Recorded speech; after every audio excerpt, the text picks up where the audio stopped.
எப்ப பார்த்தாலும் யார பார்த்தாலும் நீ நல்லா இருப்ப, நீ ஆசீர்வாதமா இருப்ப, உன்னை கர்த்தர் பெருகச் செய்ய போறாரு, உன்னை தலையாக்க போறாரு, நீ இப்போது இருக்கிறதை பார்க்கலாம் 1000 மடங்கு உன் வாழ்க்கைய பெருகச் செய்ய போறாரு, உன் கண்ணீரை துடைக்க போறாரு, இப்படிங்கிறதுமான ஒரு மோட்டிவேஷன் வார்த்தை மாறி இருந்தாலும் பாத்தீங்கன்னா, இது ஒரு பொய்யான வார்த்தையாக இருக்கிறது என்பதே உண்மை. நல்லா கவனிங்க. நாம இப்படி சொல்லலாமான்னு கேட்டீங்கன்னா, சொல்லலாம். சில வருத்தத்துல இருக்கிறவங்க, சில கஷ்டத்துல, கண்ணீர்ல இருக்கிறவங்கள பார்த்து, நம்ம சில சமயங்கள்ல இப்படிப்பட்ட வார்த்தைகளை சொல்லி தேற்றி, அவர்களை தேவனுடைய அன்புக்குள்ள நடத்துவதுங்கிறது ஒரு ஊழியர் செய்யக்கூடிய விஷயம் தான். நம்மள கடிந்து கொள்ளக்கூடாது. நம்மள சரிப்படுத்துறோம் அப்படின்னு ஒரு ஆலோசனை எல்லாம் சொல்லிடக்கூடாது. எதுக்கு என்ன போனாலும் நீ நல்லா இருப்ப. நீ நினைச்ச காரியம் நடக்கும். சொல்லுவாங்க நீ நினைச்ச காரியம் நடக்கும். எல்லாம் வாய்க்கும். இப்படின்னு சொல்றவங்கள மக்களும் இன்னைக்கு விரும்ப ஆரம்பிச்சிடுறாங்க. இவங்களும் பார்க்குறாங்க, சரி எதுக்குடா கடவுளுக்கு ஊழியம் செய்யணும்? கடவுள் சொல்ற வார்த்தையெல்லாம் நம்ம சொன்னோம்னா மக்கள் விரும்ப மாட்டேங்கிறாங்க. பேசாம அவங்க என்ன விரும்புறாங்களோ அந்த மாதிரி பேசிட்டு போயிருவோம் அப்படின்னு இன்னைக்கு ஒரு பெரிய குரூப் அங்கங்க முளைக்குது. ஏன்னா இது எளிமையான ஒரு ஊழிய மெத்தடா இருக்கு பாத்தீங்களா? எப்படியா இருந்தாலும் பொதுவா அடிச்சு விட வேண்டியதான். நீ நல்லா இருப்ப, வாழ்ந்திருப்ப, செழிப்ப, அப்படி இப்படின்னு சொல்ற விஷயம். எடுத்த உடனேயே இந்த பொதுவா அந்த உலகத்துல உள்ளவங்க எல்லாம் பாத்தீங்கன்னா, எப்ப பார்த்தாலும் யார பார்த்தாலும் ஒரு நல்ல வார்த்தையை சொல்லணும். அவன் நல்லவன், கெட்டவன், பாவம் செய்யறவன், அயோக்கியத்தை செய்யவன், லஞ்சம் வாங்குறவன், விபச்சாரக்காரன் இதெல்லாம் பாக்குறது இல்ல.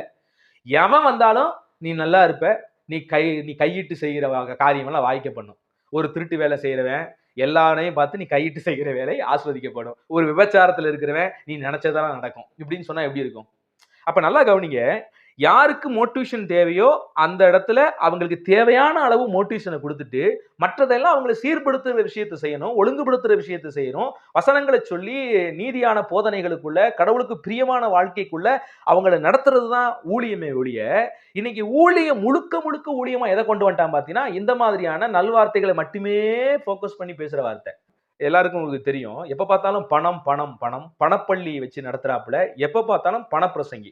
இந்த பணத்தை எப்படி ஈர்ப்பது, பணத்தை எப்படி சம்பாதிப்பது, எப்படி கோடீஸ்வரன் ஆகுவது அப்படின்னு பாத்தீங்கன்னா மோட்டிவேஷன் ஆட்கள் உலகத்துல சில பேர் இருக்காங்க.